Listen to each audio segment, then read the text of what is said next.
দর্শক স্বাগত জানাচ্ছি যমুনা টেলিভিশনের নিয়মিত আয়োজন প্রবাসী বাংলাদেশে। বিশ্বের বিভিন্ন প্রান্তে থাকা প্রবাসীদের খবরাখবর নিয়ে আপনাদের সাথে আছি রিশান মাহমুদ। বিশ্বের চলমান সংকট মোকাবেলায় G20 নেতাদের কাছে 4 দফা প্রস্তাব তুলে ধরেছেন প্রধানমন্ত্রী শেখ হাসিনা। বলেছেন, জলবায়ু পরিবর্তনের পাশাপাশি করোনা মহামারী আর নিষেধাজ্ঞা পাল্টা নিষেধাজ্ঞায় বিশ্ব এখন বিপর্যস্ত। সংকট মোকাবেলায় সাহসী, দৃঢ় এবং সমন্বিত উদ্যোগ নেওয়ার আহ্বান ছিল তার। G20 শীর্ষ সম্মেলনে ভারত ছাড়া দক্ষিণ এশিয়ার একমাত্র দেশ হিসেবে অংশ নিচ্ছে বাংলাদেশ। সকালের উদ্বোধনী অনুষ্ঠানে বাংলাদেশের প্রধানমন্ত্রী শেখ হাসিনাকে স্বাগত জানান ভারতের প্রধানমন্ত্রী নরেন্দ্র মোদী। উদ্বোধনের পরপরই শুরু হয় শীর্ষ নেতাদের রুদ্ধদ্বার বৈঠক। তাতেও ছিলেন প্রধানমন্ত্রী শেখ হাসিনা। পরে এক বিশ্ব ও এক পরিবার শীর্ষক বিশেষ আলোচনায় বক্তব্য রাখেন প্রধানমন্ত্রী শেখ হাসিনা। এ সময় প্রধানমন্ত্রী প্রভাবশালী দেশগুলোর নিষেধাজ্ঞা পাল্টা নিষেধাজ্ঞার সমালোচনা করে শান্তি প্রতিষ্ঠায় বিশ্ব নেতাদের সাহসী পদক্ষেপ নেওয়ার আহ্বান জানান। South-South and triangular cooperation with support from partners, international financial institutions, private sectors and other stakeholders for ensuring human development globally. বক্তব্যে ছিল বৈশ্বিক দারিদ্র্য বিমোচন, জলবায়ু পরিবর্তনের প্রভাব কমানো ও প্রযুক্তিগত জ্ঞান স্থানান্তরের তাগিদ। G20 should support and facilitate the continuation of duty-free, quota-free market access and extension of unilateral tariff preferences and TRIPS waivers for a significant time frame after the graduation to ensure smooth and sustainable transition. G20 সম্মেলনের বক্তব্যেও রোহিঙ্গাদের মিয়ানমারে ফেরত পাঠাতে বিশ্ব সম্প্রদায়ের আন্তরিক সহায়তা চান প্রধানমন্ত্রী শেখ হাসিনা। বিশ্ব রাজনীতির আলোচিত দুই চরিত্র ভ্লাদিমির পুতিন এবং শি জিনপিংকে ছাড়াই শেষ হতে যাচ্ছে এবারের G20 শীর্ষ সম্মেলন। সেই সম্মেলনে পর্যবেক্ষক দেশ হিসেবে অংশ নিয়ে বিশ্বের চলমান নানা সংকটের কথা তুলে ধরলেন বাংলাদেশের প্রধানমন্ত্রী শেখ হাসিনা।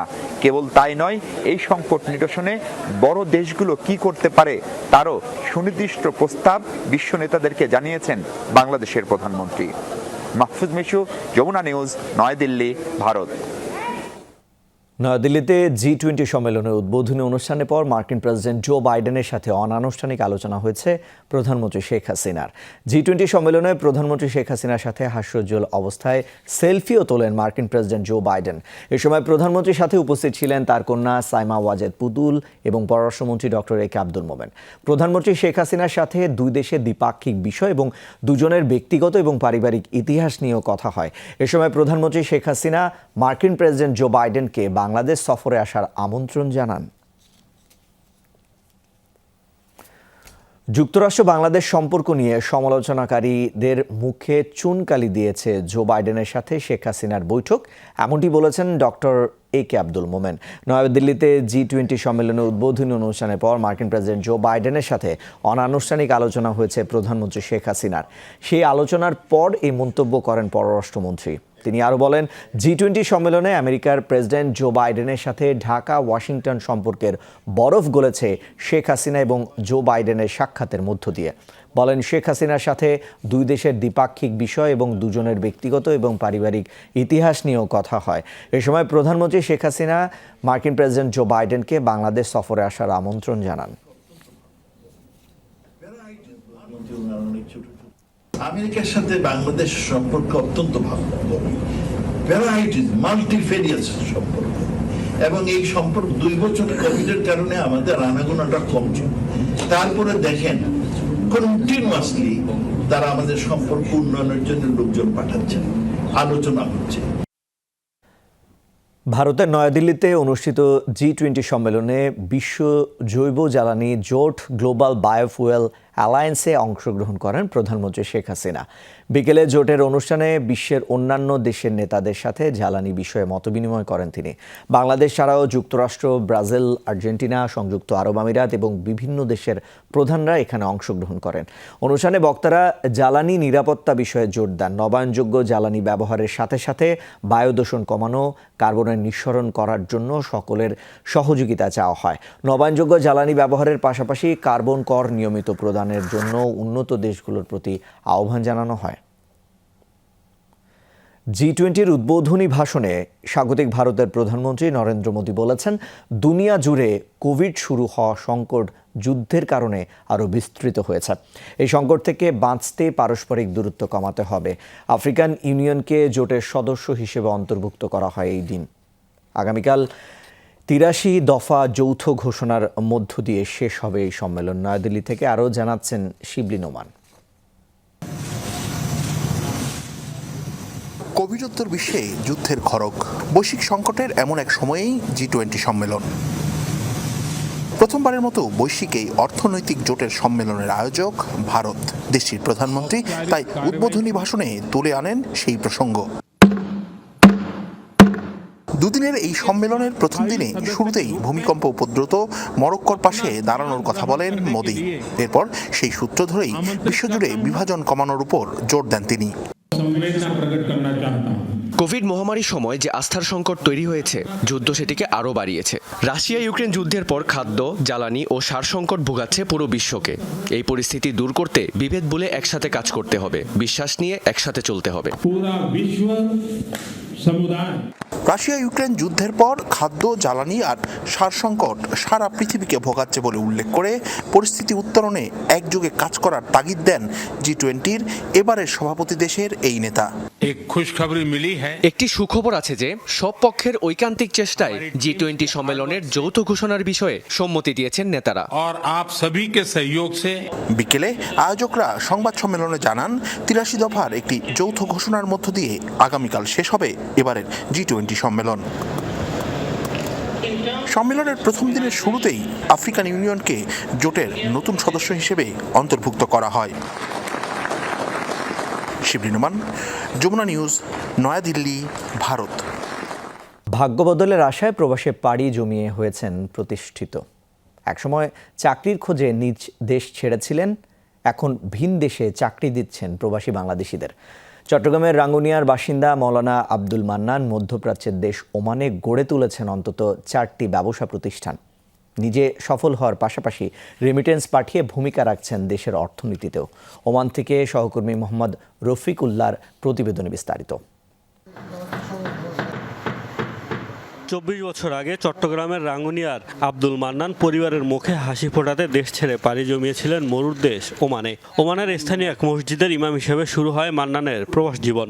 টেইলারিং ব্যবসা, বিশেষ করে লেডিস এবং কাপড় এবং বোরকা, এগুলো শুরু করি প্রায় ২০০৪ থেকে শুরু করছি। আলহামদুলিল্লাহ এই পর্যন্ত আছি। দোকানদারি বয়স আল্লাহ তাআলা ভালো রাখছে। ইমামতির পাশাপাশি অর্থ জমিয়ে শুরু করেন ব্যবসা। তিলে তিলে গড়ে তোলেন একের পর এক প্রতিষ্ঠান। ওমানের গণ্ডি পেরিয়ে সংযুক্ত আরব আমিরাতে শুরু করেন বাণিজ্য। যদিও করোনাকালীন মন্দায় আমিরাতের ব্যবসা গুটিয়ে নিয়েছেন। বর্তমানে ওমানে রয়েছে তার ৪টি প্রতিষ্ঠান, উদ্বোধনের অপেক্ষায় আরও একটি। আমরা সবাই যেখানে আছি ওইখানে যেন সরকারের আইনগুলো আমরা মানিয়া নিজেরাই সুন্দরভাবে ভ্রাতৃত্বের সাথে আমাদের দেশকে সমৃদ্ধ করতে পারি, আমাদের দেশের উন্নয়ন করতে পারি। মান্নানের বিভিন্ন প্রতিষ্ঠানে কাজ করেন ৩০ জনেরও বেশি বাংলাদেশি। তার প্রতিষ্ঠানে কাজ করে খুশি শ্রমিকরাও। আলহামদুলিল্লাহ আছি, ভালো আছি। এমনি কাজ কাম আমাদের মোটামুটি ভালোই আছে। আমাদের স্যালারি ট্যালারিও দিয়ে দেয় মাসে মাসে। এখানে যেগুলো আছে সবাই আমরা বাংলাদেশি, আমরা সবাই মিলজুলে কাজ করি। মালিক অনেক বাঙালি, অনেক ভালো, আলহামদুলিল্লাহ। ব্যবহারটা অনেক ভালো, স্যালারিও অনেক ভালো দেয়। দেশের অর্থনীতিতে ভূমিকা রাখতে পেরে খুশি আব্দুল মান্নান। বিমানবন্দর সহ সকল জায়গায় প্রবাসীদের ভোগান্তি দূর করার আহ্বান এই রেমিটেন্স যোদ্ধার। মোস্তফা মাহমুদ, যমুনা নিউজ। বিএনপির ৪৫তম প্রতিষ্ঠাবার্ষিকী উপলক্ষে ওল্ডহ্যাম বিএনপির সাবেক নেতাদের উদ্যোগে আলোচনা সভা অনুষ্ঠিত হয়েছে। ওল্ডহ্যামে স্থানীয় একটি রেস্টুরেন্টে হয় এই আয়োজন। নিক্সন চৌধুরীর পরিচালনায় এতে সভাপতিত্ব করেন ওল্ডহ্যাম শাখা বিএনপির সাবেক সভাপতি জামাল উদ্দিন। প্রধান অতিথি ছিলেন যুক্তরাজ্য শাখা বিএনপির সহ সাংগঠনিক সম্পাদক মওদুদ আহমেদ। বক্তব্য রাখেন ফয়সল চৌধুরী, শানুর মিয়া, মোস্তাব আলী, মিজানুর রহমান চৌধুরী, রুমেল আহমেদ ও ফরিদ আলী ফটিক সহ আরও অনেকে। এ সময় বক্তারা নিরপেক্ষ সরকারের অধীনে নির্বাচনের দাবি জানান।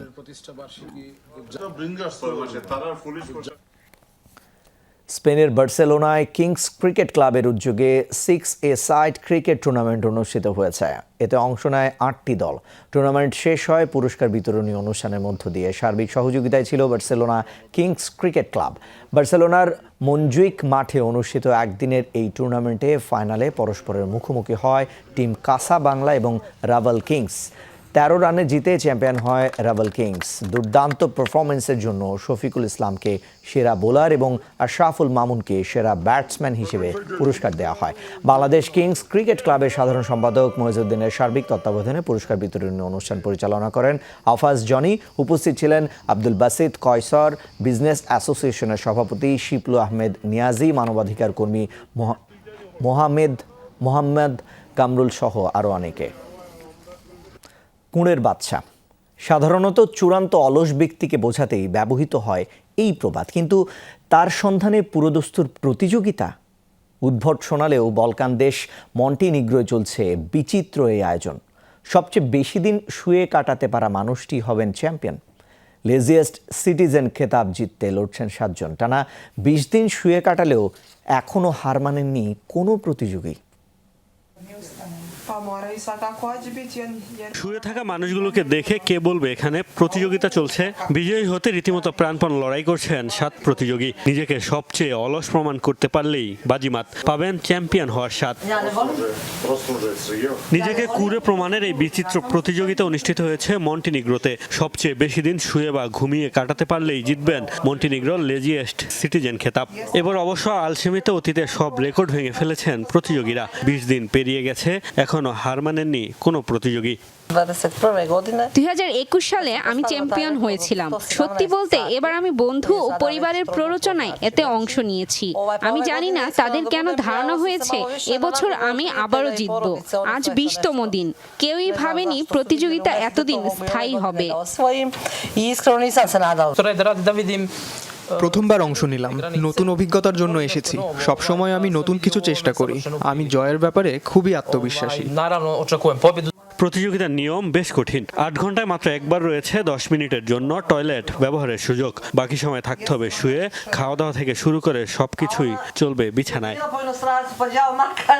প্রাচীনকাল থেকেই কুঁড়ে হিসেবে বেশ পরিচিত মন্টিনিগ্রোর বাসিন্দারা। কতটা অলস তারা সেটা দেখতেই এক যুগ আগে কেবল মজা করার উদ্দেশ্যে প্রচলন এই ব্যঙ্গাত্মক আয়োজনের। প্রথমবার মজা করেই এই শুয়ে থাকার প্রতিযোগিতা আয়োজন করেছিলাম আমরা। মন্টিনিগ্রোর মানুষ অলস হিসেবে পরিচিত। তারা কতটা অলস হতে পারে সেটাই দেখতে চেয়েছিলাম। 21 জনের মধ্যে চূড়ান্ত পর্বে সুযোগ পেয়েছেন 7 জন। সবচেয়ে অলস ব্যক্তির খেতাব জেতা ব্যক্তি পাবেন 1000 ইউরো। মুস্তফা মাহমুদ, যমুনা নিউজ। এই ছিল প্রবাসী বাংলাদেশে। এতক্ষণ সাথে থাকার জন্য সবাইকে ধন্যবাদ।